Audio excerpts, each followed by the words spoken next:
একটু কম দামে একদম ফ্ল্যাগশিপ লেভেলের ফিল দিতে টেকনো নিয়ে এসেছে টেকনো ক্যামন 40 প্রিমিয়ার। ফোনটা দেখতে একদম টপ ক্লাস ফ্ল্যাগশিপ ফোনগুলোর মতো লাগছে, পাশাপাশি স্পেসিফিকেশনও এক কথায় টপ লেভেলের। ফোনটার দাম কত কী হবে, বাংলাদেশের মার্কেটে ফোনটা কবে কি আসবে এবং আসলেই কি ফোনটা অন্য সব ফ্ল্যাগশিপ ফোনকে টক্কর দিতে পারবে কিনা, এইসব বিষয় নিয়ে আজকের ভিডিওতে বিস্তারিত জানাবো আপনাদের। সো অবশ্যই ভিডিওটা আমাদের সাথে শেষ পর্যন্ত কন্টিনিউ করতে থাকুন। চলুন আর দেরি না করে ভিডিও শুরু করি। শুরুতেই আমরা কথা বলবো ফোনটার লুক এবং ডিজাইন দিয়ে।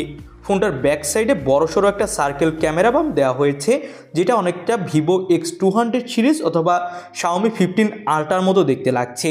ব্যাক সাইডে জোস লেভেলের একটা কালার কম্বিনেশন ব্যবহার করা হয়েছে।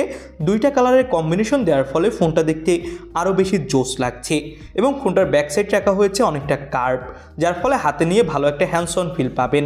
সামনে দেওয়া হয়েছে মিডল পাঞ্চল কাটিং ডিসপ্লে এবং এই ফোনটাতে কিন্তু দেওয়া হয়েছে পাওয়ার বাটনটা অন্য একটা কালারের, যার ফলে জোস লেভেলের একটা অন্যরকম ভাইব আসছে। দুইটা আলাদা আলাদা কালার ভেরিয়েন্ট মার্কেটে অ্যাভেলেবেল পাবেন এই ফোনটার, এবং ফোনটা হলো IP69 সাপোর্টেড।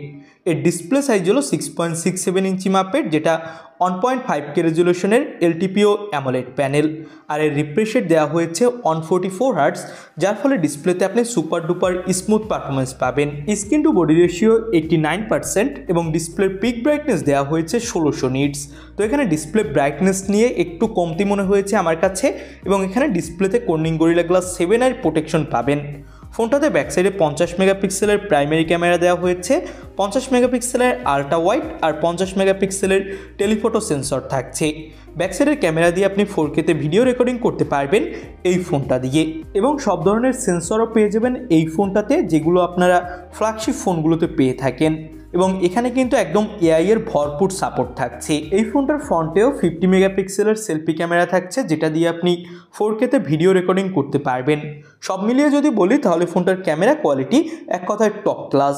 ফোনটাতে পারফরমেন্সের জন্য ব্যবহার করা হয়েছে মিডিয়াটেকের ডায়মেনসিটি 8350 চিপসেট, যেটা 4 ন্যানোমিটার আর্টিটেকের উপর বিল্ড করে তৈরি, এবং এর পারফরমেন্স এক কথায় টপ ক্লাস। এটা ওয়ান অফ দ্য বেস্ট একটা ফ্ল্যাগশিপ চিপসেট বর্তমান সময়ে। এই ফোনটাতে আপনি সুপার ডুপার গেমিং এবং অন্য সব ধরনের হেভি ওয়ার্কগুলো খুবই ইজিলি ডান করতে পারবেন, কোনো ধরনের ল্যাগ ইস্যু অথবা ফ্রেম ড্রপ ইস্যু ছাড়া। ফোনটাতে out of the box Android 15 থাকছে এবং পাবেন HiOS 15। অনেকেই মনে করতে পারেন যে HiOS এখানে আপনাকে কতটা সাপোর্ট দিতে পারবে। তাদের ফ্ল্যাগশিপ ফোনগুলোর ক্ষেত্রে কিন্তু HiOS খুবই ভালোভাবে সাপোর্ট দিচ্ছে লাস্ট কয়েক বছর ধরে, এবং এই ফোনটাতে আপনি পেয়ে যাচ্ছেন 5000 mAh ব্যাটারি এবং 70 ওয়াটের একটা ফাস্ট চার্জার পেয়ে যাবেন ফোনটার সাথে। এবার ফোনটার দাম নিয়ে কথা বলবো। বাংলাদেশের মার্কেটে আসলে ফোনটার দাম এক্স্যাক্টলি কত হবে সেটা বলা যাচ্ছে না, তবে আশা করা হচ্ছে ফোনটার দাম 50,000 টাকার আশেপাশে থাকবে।